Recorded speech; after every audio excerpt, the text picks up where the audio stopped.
أهلا بيك يا صديقي. قبل ما نبدأ الفيلم أحب أفكرك إنك تصلي على النبي وتعمل لايك للفيديو وتشترك في القناة علشان تتابع فيديوهاتنا الجديدة أول بأول. وبدون ما أطول عليكم يلا نبدأ. بيبتدي فيلمنا مع ست حامل مستنية في المحطة عشان تركب الأتوبيس، وأول ما بيوصل بتدخل وبتدفع تمن التذكرة، ولكن يدوب لسه بتقعد والأتوبيس بيتحرك بيوقفهم 3 أشخاص ملثمين وبيقتحموه وكأنهم هربانين من حاجة. ولكن عشان نعرف إيه اللي بيحصل بنرجع أسبوعين لورا وبنشوف واحد اسمه ديريك مثبت شخص وبيحاول يعرف منه اسم الشخص اللي سرق فلوس الكازينو لحسابه، لكنه بينكر أصلا السرقة. فديريك بيجيب صديقته وهي مربوطة وبيعرفوا ان الكاميرات جايباهم وهم بيسرقوا، ولما بيرفضوا يتكلموا بياخد ديريك عصاية البيسبول عشان يخلص عليه، لكن فجأة بيتدخل شخص وبيمنعه، وبنعرف انه يبقى فرانك بوب مدير الكازينو وديريك يبقى دراعه اليمين. وبيعرف فرانك الاتنين المربوطين انهم سرقوا مبلغ بسيط لكنه مش هيقدر يسامح عشان غيرهم ما يطمعش فيه، وبيقول لهم انه عنده حفلة دلوقتي عشان كده هيعد لغاية 10 واللي هيقول اسم الشخص اللي شغالين معاه الاول هيسيبه يعيش، وساعتها بينكروا برضه. ولكن قبل ما يخلص عد الشخص المربوط بيقول الاسم، وده معناه ان صديقته هتتقتل، وفعلا ديريك بيخلص عليها. فبيطلب الشخص من فرانك انه يسيبه يمشي، ووقتها ديريك بيخلص عليه هو كمان، وبعدها بيروحوا عشان يحضروا الحفلة. ودي كانت بمناسبة ان فرانك خلاص هيستقيل من الشغل بعد فترة كبيرة في الإدارة، وهيحط مكانه ديريك الراجل اللي بيثق فيه. وفي الوقت ده بنشوف موزع للورق على صالة القمار اسمه لوك، وبيكون ضابط سابق، واول ما بيلمح فرانك قدامه بيروح له عشان بيكون عايز منه حاجة، لكن ديريك بيمنعه وبيقول له مش النهارده. وكان بيتابعهم من بعيد مسؤول الامن في الصالة. ولما بيدخل فرانك للمكتب بيتصل ببنته سيدني عشان يقابلها، لكن موبايلها كان مقفول. وبالليل بيرجع لوك من الشغل وعليها علامات الحزن، وبنعرف السبب لما بيروح للمستشفى عشان يشوف بنته واللي بيكون عندها مرض نادر، وبيقابل هناك طليقته وبيطمنها انه هيدفع كل الفواتير. ولكن المشكلة ان بنته محتاجة تعمل عملية كبيرة، بس للأسف التأمين بتاعهم مش هيقدر يغطي تكاليفها. وبيكلم بعدها الدكتور وبيعتذر له عن تأخير الفلوس، فبيقول له انه متفهم ظروفه، ولكن البنت لو اتأخرت في العملية مش هيكون في صالحها. وبيأكد له لوك انه هيوفر له الفلوس يوم الجمعة. وبيتكلم بعدها مع بنته رايلي وبيفضل يطمنها ويلعب معاها قبل ما يمشي. وبيروح الشغل تاني يوم وهو مليه اليأس والحزن، وعلى الرغم من الفلوس اللي بيكسبها الكازينو من جيوب الناس الا انه مش قادر يعالج بنته، وكأن شغله لعنة في حياته. ولما بيكون لوك واقف بره بيروح له مسؤول الامن وبيبقى اسمه كوكس، وبيقول له انه عارف انه شغال بقاله سنين في المكان وعارف عنه كل حاجة. وبيبدأ يحكي له انه لاحظ ان فيه راجل صيني كل خميس بيخسر فلوس كتير، وبيجي تاني يوم واحد صيني زيه، لكن الغريب انه بيفضل يكسب وما بيخسرش. وعشان كده لما بحث عرف ان الكازينو بيغسل فلوس كتير لصالح العصابات، وبيعرض عليه انه يساعده في سرقة الفلوس لانه محتاج حد قديم في الكازينو وبيقدر ينزل للمخزن. واكيد فرانك مش هيبلغ الشرطة على فلوس غير شرعية. وطبعا لوك بيستغرب من كلامه وانه مش خايف انه ممكن يبلغ فرانك باللي بيقوله، ولكن بيعرفه في الاخر ان السرقة من فرانك مستحيلة وانه مش بيفكر في اي حاجة زي دي. وفي نهاية اليوم بيروح لوك لفرانك وبيطلب منه مساعدة في 300,000 دولار لان بنته مريضة ومحتاجة العملية ضروري. وساعتها فرانك بيرفض لانه مرتبه ما يسمحش انه يردهم، وكمان الكازينو مش جمعية خيرية. فلوك بيتعصب لانه امله الوحيد، وبيصمم فرانك على موقفه. وساعتها بيتدخل ديريك وبتقوم مشاجرة بينهم، فبيضربه وبيخلي رجالته يطردوه. وبعد نهاية الشغل لوك بيستنى كوكس وبيبلغه انه موافق على العرض بتاعه. وتاني يوم بيتقابلوا في المطعم، وبيستغرب لوك انه جايب 2 معاه، وبيرفض وقتها انه يساعده، لكن كوكس بيعرفه انهم اعز اصدقائه ولو مش عاجبه ممكن يمشي. وفي الوقت ده بنكتشف ان كوكس عارف حالة بنته كويس، عشان كده عرض عليه الموضوع وهو مطمن. وكوكس اصلا اشتغل في المكان من شهور عشان مخطط انه يسرق الكازينو، فبيضطر لوك يوافق، وبيشرح له انهم هيسرقوا المكان في نهاية اليوم ويكون كوكس لسه في الشغل، وهيقتحم هو ودانتي صديقه الكازينو من بره، وصديقه التاني ميكي هيستناهم بره بالعربية عشان يخرجهم للطريق السريع. وبيعرفوا ان محدش بيفكر يسرق المكان لانهم بيخافوا من فرانك مش عشان المكان متحصن. وفعلا تاني يوم المهمة بتبدأ، وبنشوف لوك ودانتي بيجهزوا نفسهم قبل التنفيذ، وبيتسللوا بالراحة للكازينو في الوقت المحدد واللي ما بيكونش فيه عمال كتير. وفي الوقت ده بيخرج مدير المخزن عشان عشان ياخد القهوة والكيك بتوعه. وطبعا لوك اختار الوقت ده بالذات لانه عارف الروتين اليومي بتاعه. وهناك كان مستنيهم كوكس بعد نهاية يومه، وعلى طول بيقطع الكهرباء. وساعتها لوك بيفتح الباب الالكتروني لانه عارف شفرته، وبيلحقهم كوكس عشان ياخدوا الفلوس اللي يقدروا عليها في خلال 10 دقايق بس. وبيكون ميكي مستنيهم بره وهيموت من القلق. وعلى الناحية التانية ديريك لما الكهرباء بتقطع بيتحرك بسرعة مع رجالته عشان يأمن على المخزن. ولما الرجالة خلصت ولسه بتخرج بتلاقي مدير المخزن في وشها، ولما فكر يهرب ضربوه بالنار. ولكن كان ديريك ورجالته وصلوا، وساعتها بتقوم معركة شرسة بالأسلحة بين الفريقين. وبيتصاب دانت في جنبه قبل ما يقدروا يهربوا بيه لبره. لكن المفاجأة إن ميكي خاف على نفسه وقرر يهرب. ولما بيخرجوا ما بيكونش قدامهم غير إنهم يهربوا بسرعة على رجليهم، ودانت بيفضل وراهم لغاية ما بيطلعوا على الطريق. وأول ما بيلاقوا أتوبيس قدامهم بيضرب لوك نار عشان يوقفوا، وبيدخلوا بسرعة قبل ما يلحقهم ديريك، واللي بيكون حظه وحش لأنه كان في دورية شرطة. وأول ما بتسمع ضرب النار بتروح وراهم، وساعتها بيشوف لوك من الإزاز وهو قليل الحيلة، وبتلحق بيهم شرطية اسمها كريس. وبيكون لوك واللي معاه خلعوا الماسكات وهددوا الناس عشان ما يصرخوش. ولما بتقرب كريس مش بتلاحظ أي حاجة غريبة على الناس، ولكن بتطلب من السواق يوقف الأتوبيس. وساعتها بيتسرع كوكس وبيضرب عليها نار، فبيهجم عليه لوك عشان يوقفه لأنه بكده هيعرضهم للخطر. وفي اللحظة دي بتبلغ كريس الاسم باللي بيحصل، وبعدها بتوصل عربيات شرطة وبيسبقوا الأتوبيس عشان يعملوا حاجز ويوقفوه. وبتبلغهم كريس في الميكروفون عشان يوقفوا فورا. وساعتها بياخد لوك تليفون بتاع واحدة من الركاب، وبياخد كمان روج وبيكتب بيه الرقم بتاعها على ازاز الأتوبيس، وبيعرفها انها لازم تشيل الحاجز عشان سلامة الناس، لكنها بترفض.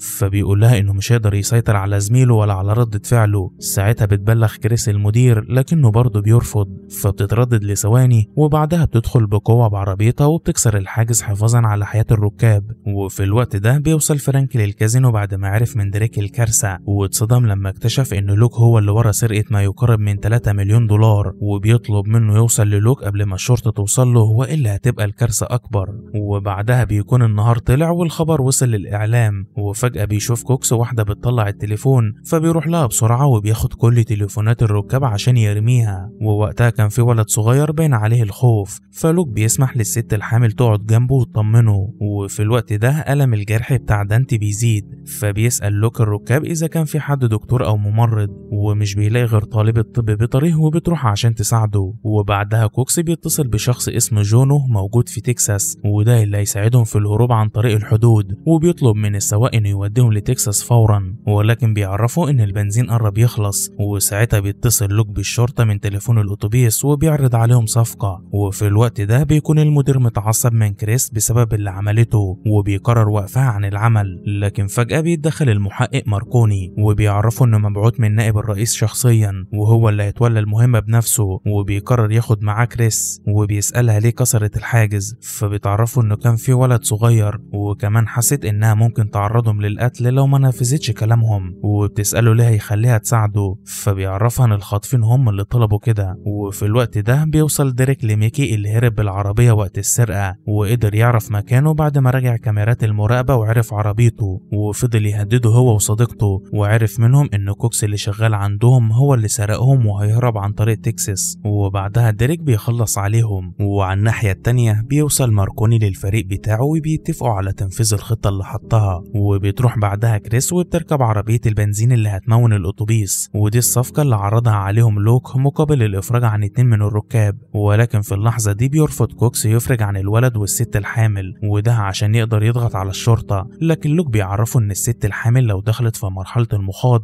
ممكن تموت منهم وهتبقى كارثة، فبيوافق. وساعتها بيوصلوا للجسر اللي هيقابلوا فيه كريس، وفعلا بتروح لهم بعربية البنزين. وبينزل لوك ومعاه الولد والست الحامل وبيركبوا من العربية. وبعدها بتمون كريس الأتوبيس بالبنزين، وبتكون طيارات الشرطة محاوطة الجسر وفيها قناصين. وبتسأله عن السبب ورا خطف الأتوبيس، وليه ما فكرش في عائلات الركاب أو عيلته اللي أكيد خايفين عليه. فبيعرفها لوك إنه بيعمل كل ده عشان عيلته. وبعدها بتدخل عشان تطمن إن الركاب ما تأذوش، لكن كوكس بيرفض وجودها. ولسه بيخرجها بره قامت ضربته بحركة سريعة وأخدت مسدسه وهددته لو وقرب لها، وساعتها بيتدخل لوك وبيقول لها انها لازم تمشي، فبيخرج معاها عشان يودع الست والولد. ووقتها القناص كان ممكن يقتله ولكن ماركوني تراجع في اخر لحظة. وفي الوقت ده بيروح فرانك يقابل سيدني بنته، وبنعرف ان علاقتها بيه سيئة بسبب شغله المشبوه، وده اللي خلاها هي وامها تبعد عنه، وبيديها عقد عشان تمضي عليه، وده هيخليها تملك اكتر من نص الكازينو، لكنها بترفض بسبب فلوسه المشبوهة، وبتستغرب انه مصمم انها تمضي. فبيعرفها انه هيسيب الولاية وممكن ما يرجعش تاني لانه عنده مرض خطير وحابب يطمن عليها من بعده، لكنها رغم تأثيرها بترفض برضه، وبتتمنى له انه يعدي المحنة دي على خير. وفي مركز الشرطة بياخدوا اقوال الست الحامل، وبعدها بتستأذن منهم عشان محتاجة تمشي ضروري. وفي اللحظة دي الرسام قدر يرسم ملامح لوك من المواصفات اللي قالت عليها كريس، ولما بحثت عنه عرفت انه ضابط سابق. وعلى الناحية التانية بيتصل ديريك بشركة الاتصالات وبيقول لهم ان فاتورة ابنه غالية، وكان بيتصل بحبيبته كتير واللي بتكون من تكساس، وبيسألهم اذا كان الايام اللي فاتت اتصل بحد هناك، فبتطلب منه رقم الضمان الاجتماعي، فبيقول لها رقم كوكس لانه كان موجود في ملف التوظيف بتاعه، وقدر يعرف رقم الشخص اللي اتصل بيه ومدينته. وبعدها بيكلم فرانك عشان يعرفه، وبيقول له انه هيروح يجيب بنت لوك عشان يضغط عليه، لكن فرانك بيرفض وبيحذره، وديريك بيبقى مستغرب لانها مش عوايده، وواضح ان مرض فرانك خلاه ما يدخلش البنت في الموضوع. وفي الوقت ده بيتصل ماركوني بتليفون الاتوبيس، وبيعرض على لوك يجيب لهم مواد طبيه لانه عارف ان في واحد منهم مصاب. فلوك بيروح يكلم كوكس عشان يقنعه، وبيكون وقتها متعصب ومش عارف يعمل ايه وهو شايف صديقه بيموت، لكن بيوافق في الاخر. وساعتها لوك بيبلغ ماركوني بالموافقه، ولكن ماركوني بيشترط عليه يسلم المواد بنفسه. وفي الوقت ده بتكون كريس عند بيت لوك، وبتتصل بماركوني وبتقول له انها اتعرفت على المجرم الرئيسي، وبيكون اسمه لوك، وفهمت من الجيران انه سايب بيته وعايش مع اخته، لكن محدش يعرف هي مين. وبيبقى معاها ورق المستشفى الخاص ببنته. وبعدها بيروح ماركوني عشان يسلم المواد الطبيه، لكن بيشترطوا عليه يفضل الاتوبيس ماشي. وبتبدا الطبيبه البيطريه تستخدم الحاجات اللي جابها، وكان معاهم حقنه مسكنه، واول ما بيتحقن دانتي بيها بيغمى عليه في ساعتها، وما بتكونش عارفه ايه اللي حصل له وبيموت بعدها. ووقتها بيجي اتصال لماركوني وبيدي التليفون للوك، وساعتها بيكتشف ان ماركوني يبقى شغال مع فرانك، وبيعرض عليه صفقه مهمه، وهي انه يقتل كوكس ويسلم الفلوس لماركوني، وفي المقابل هيسلم نفسه ويتحاكم، لكن مش هيخليه يدخل السجن بطريقته. وطبعا لوك بيبقى عارف فرانك كويس ونهايته هتبقى هي القتل، فبيرفض الصفقه. ولما بيتاكد كوكس ان ماركوني قتل صاحبه بيهجم عليه وبيضربه، ولكن بيتدخل لوك قبل ما يقتله لانه بكده هيقلب كل الشرطه عليهم، فبيقرروا يرموه بره الاتوبيس، وبيظهر ده في الاعلام. وبعدها ماركوني بيتجنن وبيبعتوا القوات الخاصه مع الشرطه عشان ينهوا الموضوع، فبيحوطوا الاتوبيس من كل اتجاه وبيرموا قنابل دخان جواه، وبيبدا القوات الخاصه تطلع فوق الاتوبيس. وساعتها بيفضل كوكس يضرب عليهم نار من تحت، وبيحرك لوك اتجاه الاتوبيس عشان يخلص منهم، ولكن بعدها بيقتحموا الاتوبيس من جوه، وبيبدا اشتباك قوي بينهم وبين لوك وكوكس، وبيقدروا يتخلصوا منهم واحد واحد، وبعدها بيغيروا الطريق. لكن واحد من الضباط بيلاحقهم وبيفجر العجل بتاع الاتوبيس، وبيفقدوا السيطره عليه لغايه ما بيخبط في حاجز الطريق وبيتعطل، وبيكون وقتها محاصرين. فبياخد لوك علبه دهان كانت في الاتوبيس وبيرش بيها على الازاز عشان يحجب الرؤيه عن الشرطه، وبيبقوا متحاصرين من كل اتجاه حتى من السماء. وساعتها كوكس بيخلي واحد من الركاب يتصل بالاعلام، وبياخد السواق وبيهدد الشرطه من خلال الاعلام انهم لو ما تراجعوش هيقتلوا، وبيحاول لوك انه يمنعه بس ما بيقدرش. وماركوني ما بيسمعش الكلام وبيخلي القناصه تقتل كوكس، لكنه بيتعصب وبيقتل السواق، وبيظهر ده في الاعلام. فبيقرر ماركوني التراجع. وفي الوقت ده بيجي اتصال للوك وبيكون من بنته، وبتقول له انه وحشها قوي، والمفاجاه ان كريس بتكون معاها. وساعتها لوك بيعيط وبيعرف انه بيحبها قوي وهيشوفها قريب. وبتكلمه بعدها كريس وبتقول له انها عارفه موضوع فلوس العمليه وانه الافضل يسلم نفسه. وساعتها بنكتشف ان السواق ما اتقتلش، ولكن لوك قتل كوكس قبل ما يقتله. وبيعرف كريس انه هيسلم الفلوس بتاعه العمليه، وبعد كده مش هيفرق ايه اللي هيحصل. وبعدها لوك بيتصل بماركوني وبيقول له انه هيفرج عن كل الركاب ما عدا واحد، والاخير ده هيسيبه بعد ما يوصل للمكان اللي هو عايزه، بس لو الشرطه او الطيارات راحت وراه هيقتل الشخص الاخير. فبيوافق ماركوني وبيكلم ديريك وبيعرفوا اللي حصل، وبتبعت الشرطه حد يصلح العجل بتاع الاتوبيس، وبيبدا الركاب في الخروج. وبعدها بينطلقوا الاتوبيس بسرعه، وبيلحق بيه ماركوني مع رجاله ديريك لغايه ما بيوقفوه. وبيدخل ماركوني لجوه، ولكن بيتصدم لما بيلاقيش حد غير السواق، وساعتها بنكتشف ان لوك اصلا خرج متخفي كانه واحد من اللي بيساعدوا الركاب واللي مرضوش يبلغوا عنه لانه تعاطفوا معاه، وبياخد شنطة الفلوس وبيركب عربية الشرطة في الزحمة وبيمشي. وفي الطريق بيكلم جونو اللي هيساعده في تكساس وبيعرفوا انهم جايين في الطريق، ولما بيوصل بيفضل ينادي عليه ولكن محدش بيرد، وبيتفاجئ وقتها بانه مقتول وبيكون ديريك هو اللي قتله وبيستقبله بنفسه. وبعد شوية لوك بيلاقي نفسه مربوط في الاتوبيس، ووقتها بيعتذر ماركوني من فرانك بسبب فشله في مهمته، لكن فرانك بيخلص عليه من غير اي تردد، وبيعرف لوك انه حزين انهم وصلوا للموقف ده. فلوك بيضحك على كلامه، وساعتها بيستغرب فرانك من ردة فعله، فبيعرفه انه اتعلم طرق الخداع من الكازينو عشان كده عرف يخدعهم. ووقتها بنكتشف ان الست الحامل تبقى اخت لوك، وهي اصلا ما كانتش حامل، لكن عمل كده عشان صعب حد يشك فيها، وكمان قدر يبدل شنطة الفلوس مع الشنطة بتاعتها قبل ما يخرجها مع الولد من الاتوبيس. وعشان كده في الوقت اللي هما بيتكلموا فيه هي دلوقتي في المستشفى بتسلم لهم فلوس العملية. ولما بتخرج كريس من اوضة البنت بتبص من بعيد وبتكتشف انها كمان اتخدعت،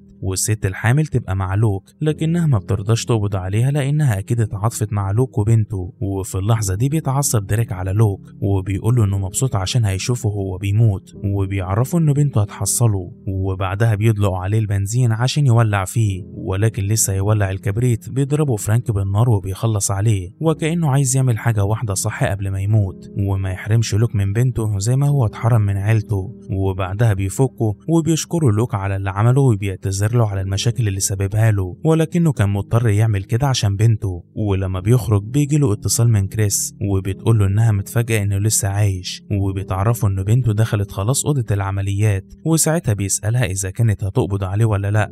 فبيتعرفوا ان كل الركاب اللي في الاتوبيس قالوا ان الخاطفين كانوا 2 بس، وساعتها بنفهم ان الركاب تعاطفوا معاه وما ذكروش اسمه، وبكده لوك كأنه ما كانش موجود، وبالتالي يقدر يرجع لبنته في اي وقت زي ما وعدها.